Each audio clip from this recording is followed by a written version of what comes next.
troisième épisode de notre raid au Maroc. Tu l'as constaté, cette fois-ci j'ai fait une introduction simple parce que j'ai encore pas mal d'histoires à te raconter.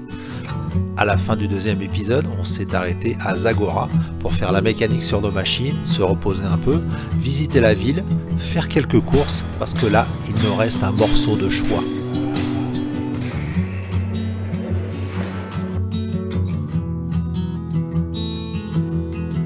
Alors on charge de nouveau les 4x4 et on prend la route en direction de Mamid qui se trouve aux portes de l'ergue Chegaga.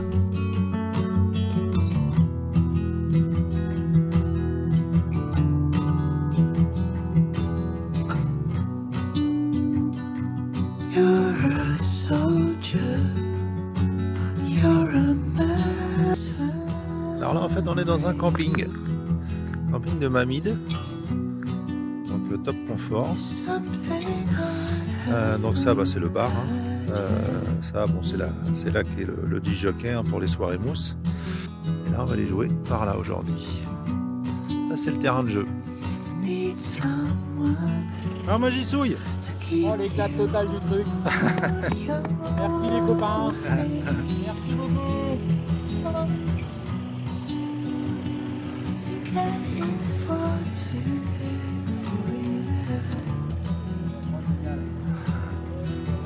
Non Michou, t'es dans ton élément. Ah là, ça régale. Et encore, on va Encore plus mieux, là c'était que l'entrée. Le lac Tititi là. On va peut-être rouler parce que je sais pas, j'ai comme de l'eau qui coule du front moi. Et dans le dos. Non. C'est bien les filles. Allez viens, je vous emmène dans mon bac à sable. J'ai fait des châteaux, c'est joli.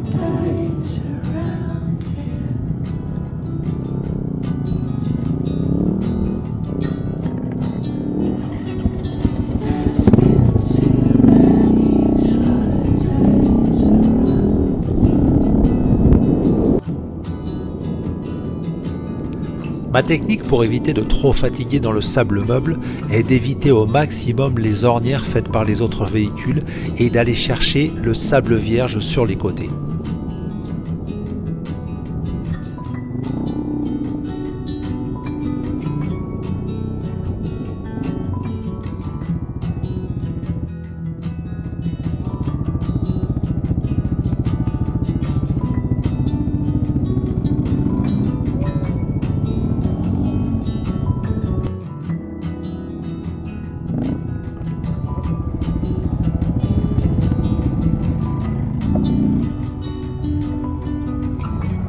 Alors voyons un peu si j'arrive à faire la même chose avec la 790 maintenant qu'on a compris comment elle fonctionnait. Allez,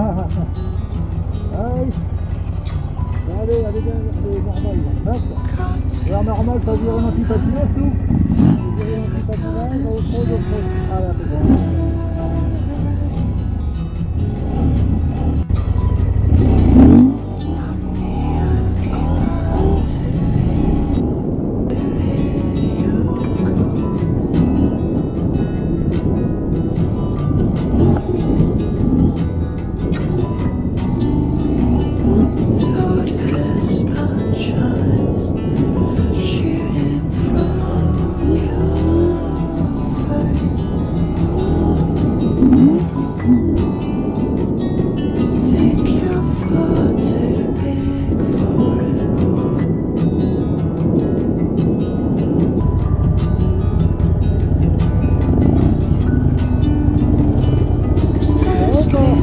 Allez, j'ai fait un peu de vitesse, après ça va.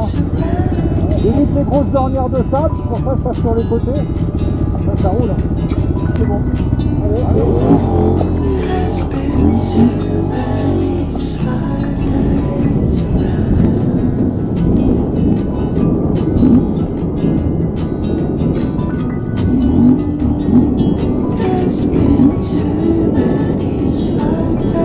Bon au final elle s'en sort pas si mal cette 790 dans le sable, faut juste pas lâcher l'accélérateur. Tiens, on dirait que mon Nico a envie d'essayer lui aussi.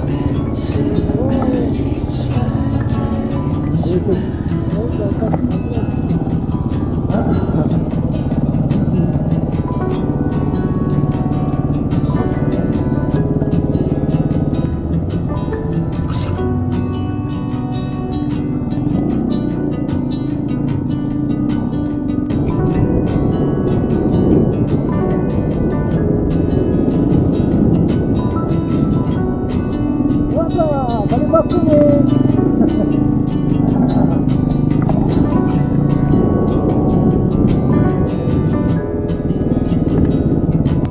Je vais reprendre la mienne. Je vais prendre celle de Nico, je vais reprendre la mienne.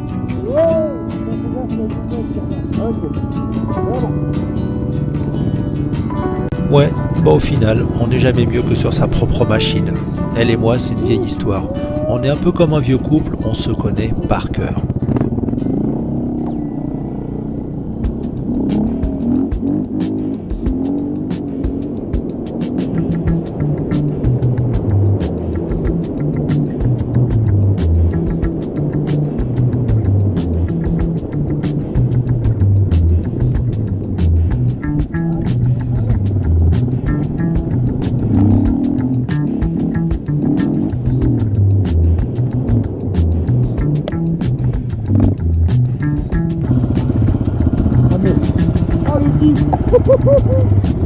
Ah, il suffit de pas grand chose. Un moteur, des copains, du sable.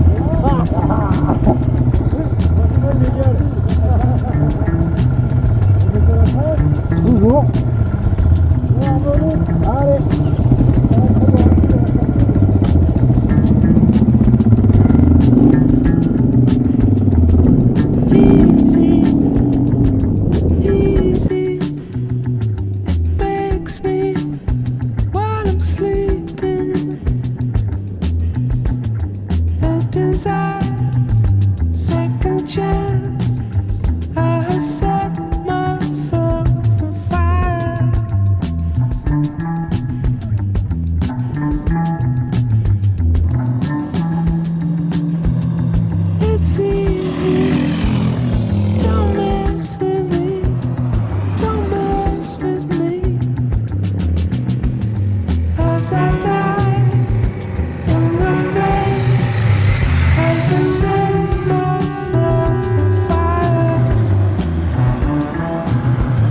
Catherine, tu feras attention, mais je crois qu'il y a un truc qui pendouille à l'arrière de ton 4x4. J'entends encore nos proches nous dire, le jour de notre départ, ah, pourvu qu'il ne vous arrive rien. Ce à quoi je leur ai répondu, et si au contraire, pourvu qu'il nous arrive plein de choses, sinon, à quoi bon partir à l'aventure ?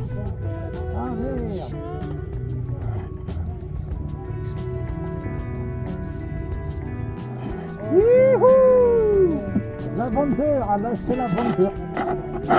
Ouais, merci. Et de toute manière, avec l'équipe de choc que nous sommes, c'est pas un support d'amortisseur qui va nous arrêter. Alors on démonte et on repart.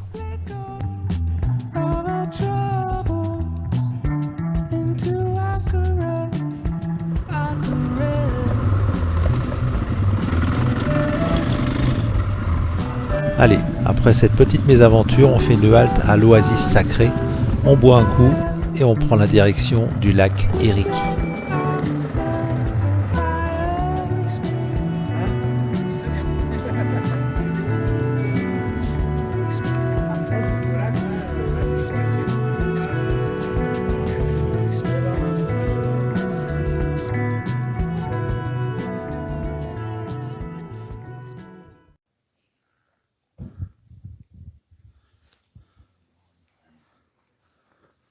Pas une grosse oasis. Et c'est la petite oasis. Ouais. C'est déjà miraculeux de trouver ça en plein milieu. Il y a un palmier qui s'est cassé la tigre. On fait en bois un coup. Ouais. I found my hand the ground, picked up and threw it to the clouds. You turn around.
Après plusieurs dizaines de kilomètres à jardiner dans le sable, on décide de s'arrêter à l'ombre d'un arbre pour se rafraîchir un petit peu.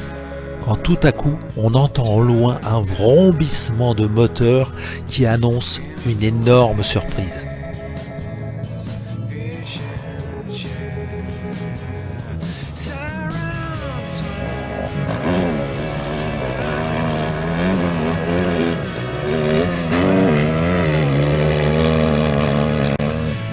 Les gars, le rallye du Maroc, c'était quoi les dates? Du 12 au 18 octobre. Et on est le 14. On est donc en train de rouler dans le sens inverse du rallye du Maroc. Normal.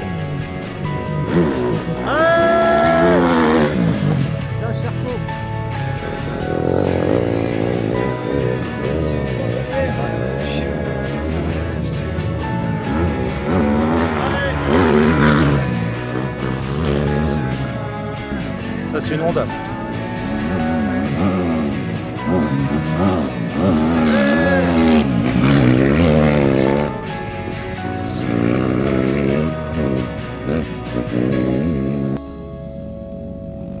Une fois que les top pilotes sont passés, on se rend compte que le rythme des autres concurrents est beaucoup moins rapide. Il est temps pour nous de sortir de cette spéciale et de reprendre notre chemin en direction du lac Iriki.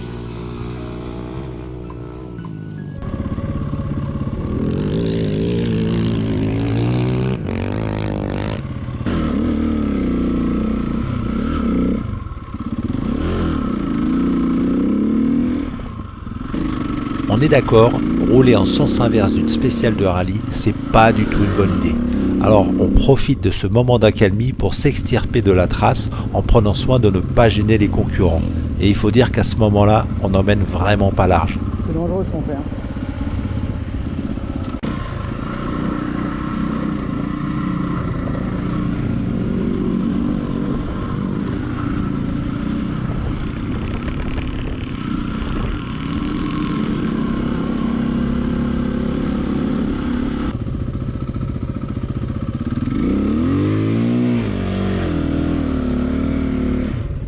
On fout la merde, hein.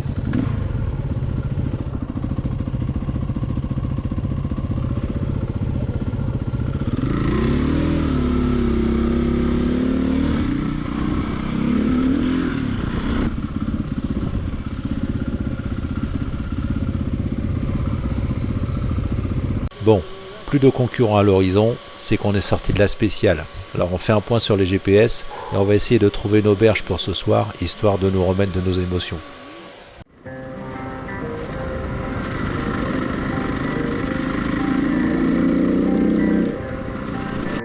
L'auberge Le Titanic est la première auberge que tu rencontres en arrivant sur le lac Iriki.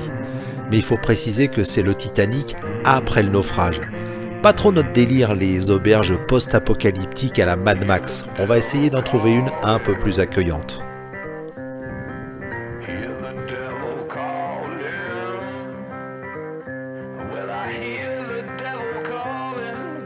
Et en plein milieu de ce désert, nous sommes tombés sur l'auberge Sahara Iriki qui nous a réservé un accueil extraordinaire. C'est juste hallucinant.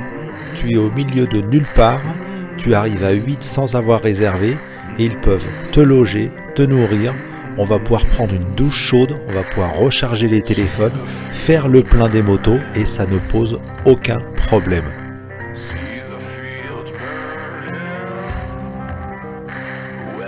Cette soirée sous les étoiles est sans aucun doute le climax du voyage, d'autant que demain on fait demi-tour et on retourne en direction de Merzouga.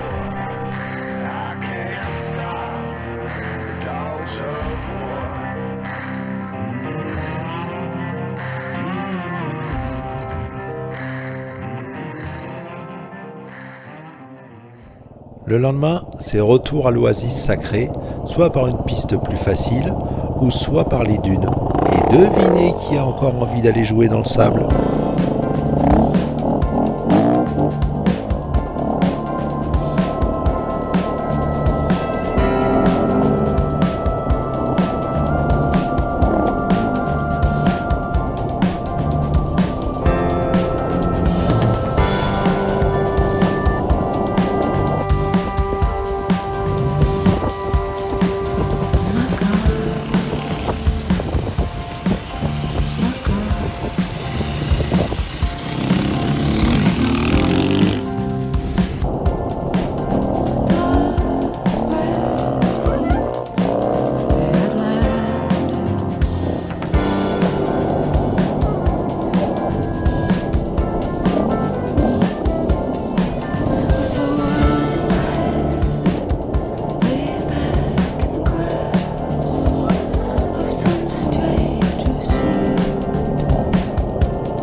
Dans le premier épisode, je vous disais que Nicolas avait pour habitude de ramasser mes petites affaires et que moi j'avais pour habitude de ramasser Nicolas.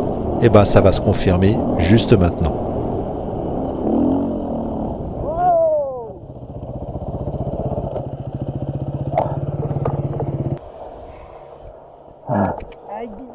Ah, quand même. Ah ouais. Ah ouais, là tu l'avais bien bien. Ça va? Tiens, lève-toi, pousse-toi, que je te la relève. Rampe. Ça va? Tu vas avoir un petit bleu? Tu vas avoir un beau bleu. Oh la salope. Tu t'es pris un petit plongeage? Ah bah là, ouais, la roue avant, elle a plongé là. Je me suis fait piéger aussi tout à l'heure. Putain. Je devais être en haut de la roue quoi.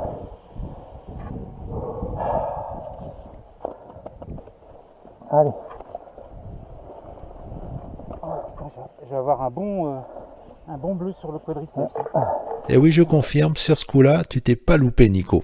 Et comme toujours, la première chose à faire après une chute, c'est de vite remonter en selle. Elle m'a bien tapé la salope. Ouais.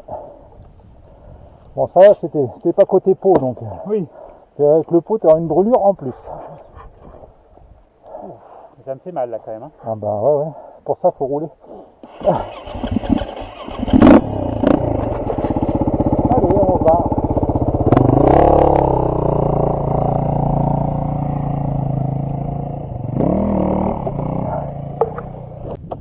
Bon, bah il est calmé le Nico. Hein. Je crois qu'il va lever le pied. Allez, nous on repart.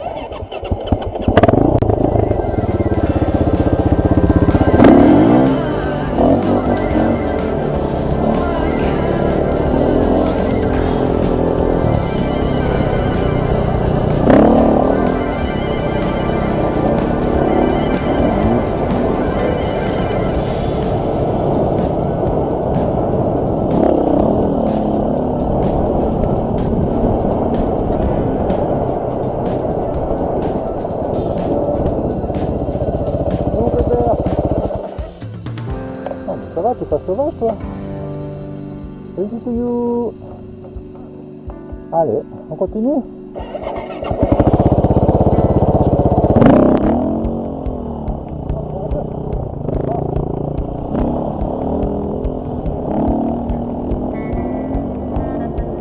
Quel bonheur de rider des dunes de sable vierge. Moi qui suis aussi surfeur, j'éprouve les mêmes sensations que lorsque je suis debout sur ma planche. J'ai l'impression d'être seul au monde.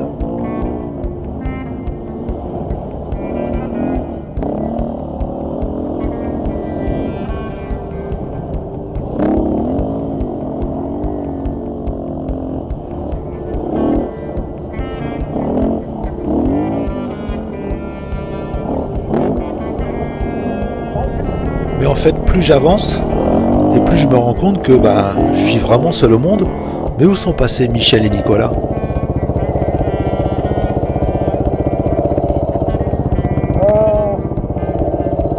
Par là, moi.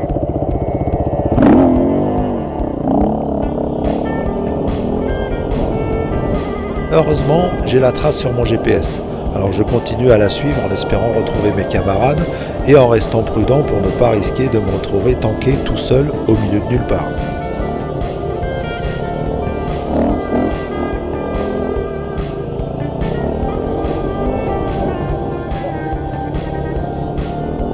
Au bout de quelques kilomètres, je retrouve enfin Michel, mais toujours pas de trace de Nicolas.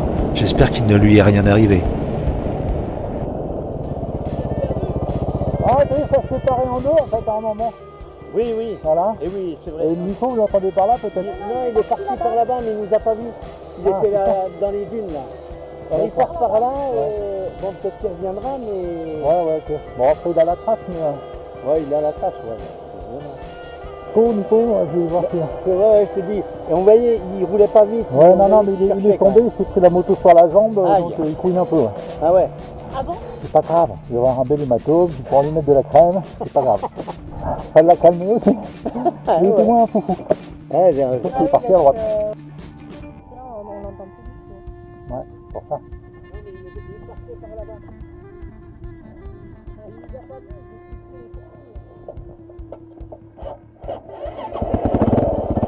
C'était à travers, c'est le petit canal en parallèle.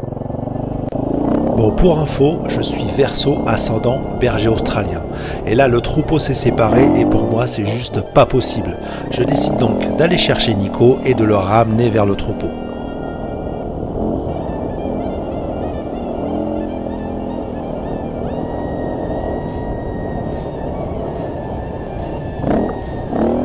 Mais trouver une aiguille dans une botte de foin, ça peut être parfois plus facile que trouver un Nico dans un champ de dunes.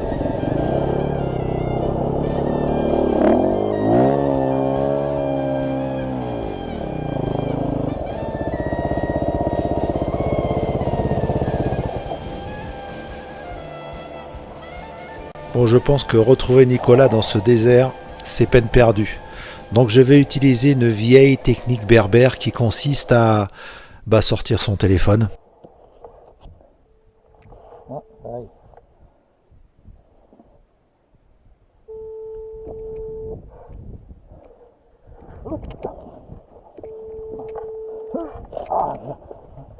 Hey! Je suis un peu devant, je pense. Je suis sur la piste. Tu sais, sur ta trace, il y a une espèce de petite verrue à un moment rouge là. Sur la droite de la piste, sur la droite de la trace qu'on a faite, il y a une espèce de petite bouclette rouge. Et ben, je suis juste à l'intersection, à l'entrée de la bouclette. Tu vois? Ah oui, d'accord, ok, la grosse bouclette, ouais. La grosse bouclette. D'accord, ok, ouais, d'accord. qui est assez balèze, mais avant la bifurcation. Bon ben voilà, Nicolas est localisé, on va pouvoir se regrouper et continuer notre chemin.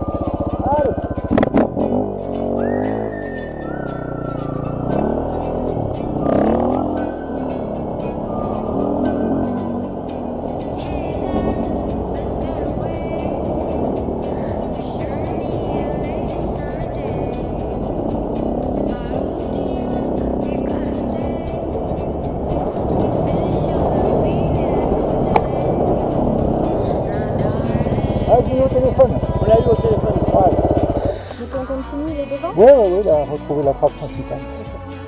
On est tout bas.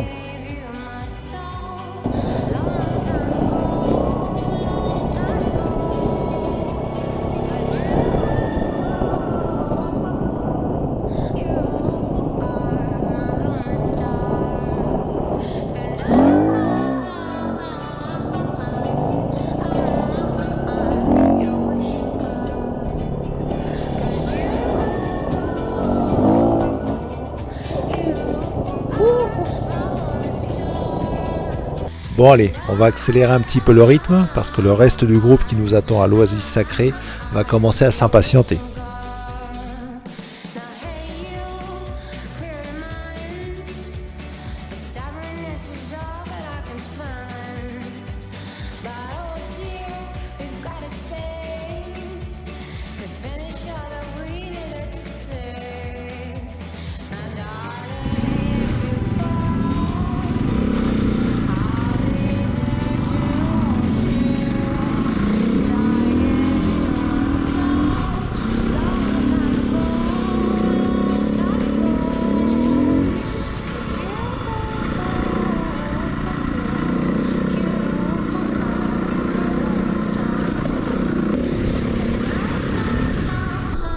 Ah tiens, on dirait qu'il n'y a pas que moi qui perds des choses en roulant.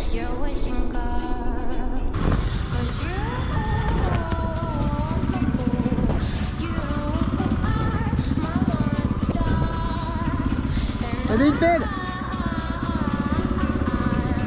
Il y avait une pelle. Il y avait une pelle. Il y avait une pelle de deux ensablage là. Un tout petit peu là, regarde. Ah, son camion là, regarde, tout de suite. Hop là, elle est là. On a trouvé une pelle.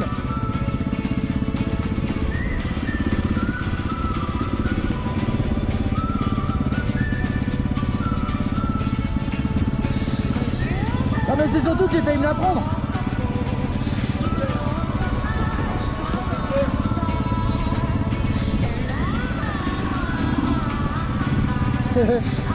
Ça a bougé. Hein.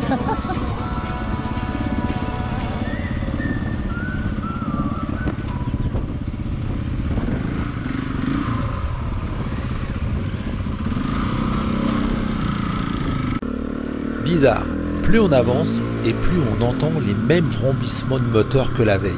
Est-ce qu'on serait pas de nouveau en sens inverse de la spéciale du rallye du Maroc? À moins que ce soit de simples pratiquants amateurs un petit peu comme nous.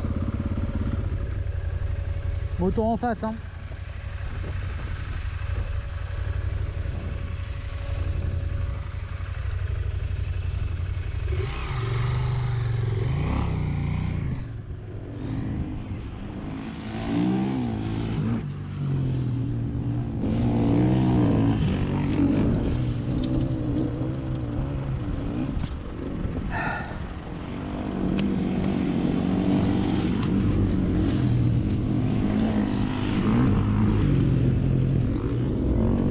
Ouais, un petit peu dangereux tout ça quand même.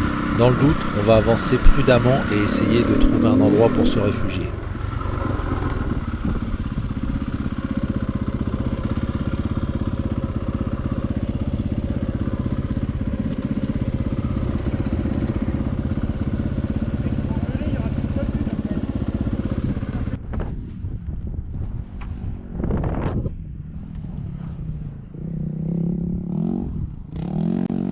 Bon bah ce coup-ci, il n'y a plus aucun doute, c'est bien un concurrent attardé du rallye du Maroc. Et qu'est-ce qui arrive bien souvent juste après les concurrents attardés? Je vous laisse deviner. Ouais, fais attention, hein. Parce que là, c'est plus un vrombissement qu'on entend, c'est carrément un coup de tonnerre.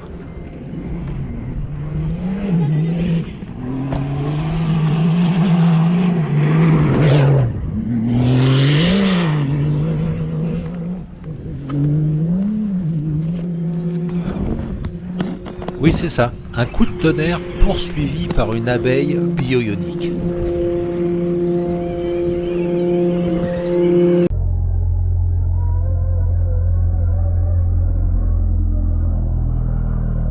Et oui, vous ne rêvez pas, c'est bien Nasser Al-Attiyah poursuivi par Stéphane Peter Hansel qui viennent de passer juste devant nous. Les passionnés de mécanique rêvent tous de vivre ça une fois dans leur vie, et ben nous, on l'a fait.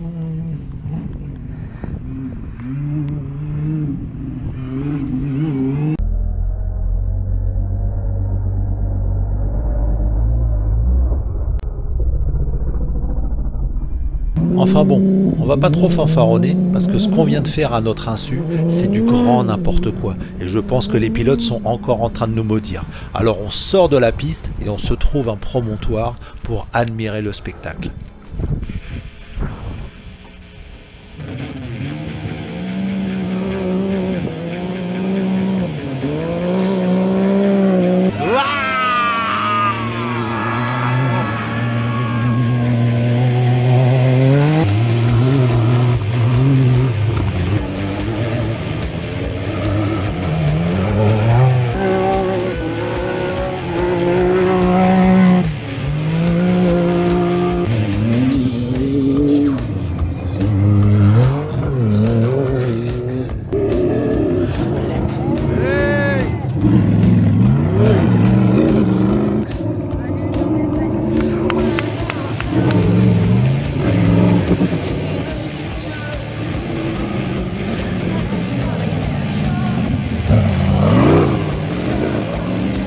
Et après les vrombissements et les coups de tonnerre, voici les raz-de-marée de puissance qui font la joie des petits et des grands. Il est con.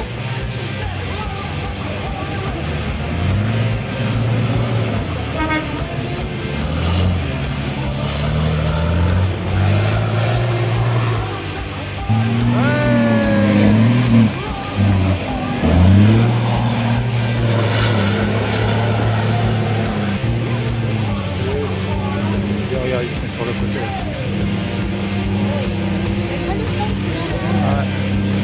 Le pauvre SUV derrière là. Hey.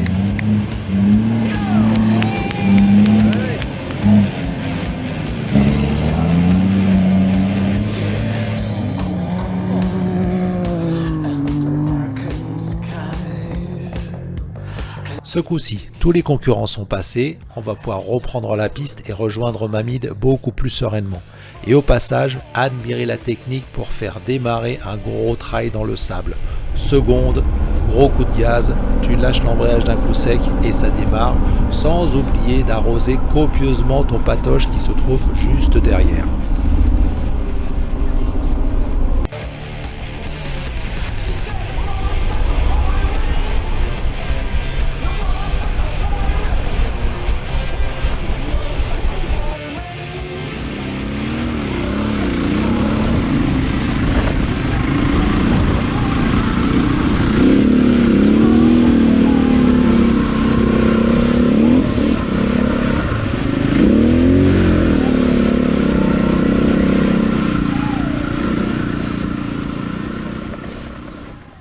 Arrivé à Mamid, on fait une pause repas et on trace directement par la route en direction de Zagora pour y passer la nuit et faire réparer le 4x4 de Catherine. Le lendemain matin, on décolle tôt avec pour objectif d'atteindre Merzouga dans la soirée. Mais une nouvelle très bonne surprise va complètement chambouler notre programme.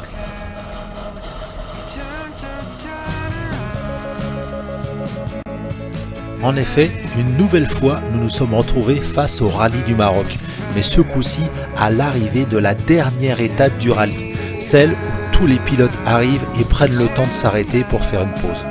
Ça va être l'occasion pour nous de rencontrer tous les pilotes, d'admirer leurs machines, alors on pose les motos et on admire le spectacle.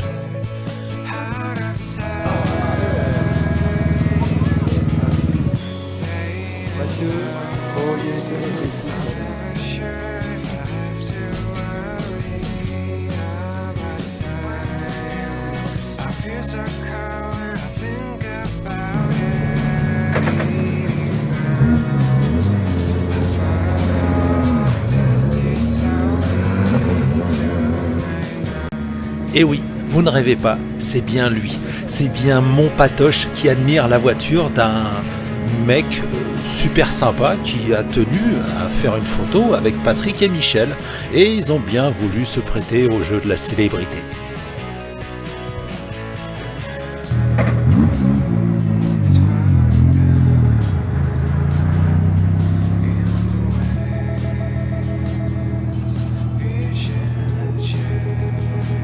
Ce concurrent, quant à lui, m'a avoué être totalement fan de mes vidéos. Ce à quoi je lui ai répondu que moi aussi j'étais fan de mes vidéos. On a donc fait une petite photo ensemble.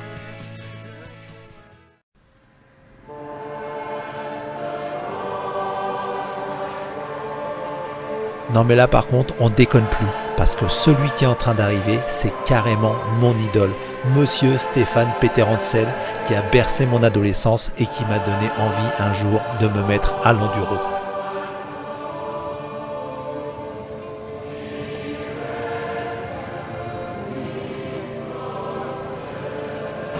Je suis ton père.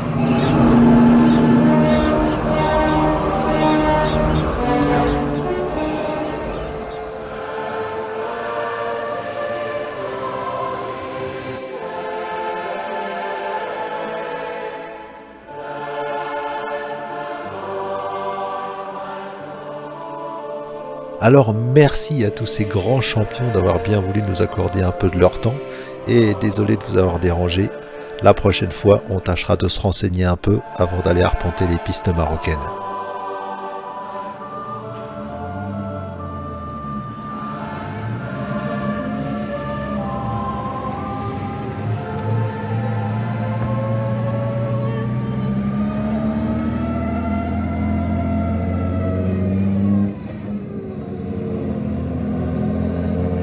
Bon, et ben avec toutes ces aventures à raconter, on est déjà à 36 minutes de vidéo et on n'est toujours pas arrivé à Merzouga. Je pense que je vais être bon pour faire un 4e épisode. Bon, ben, à la prochaine.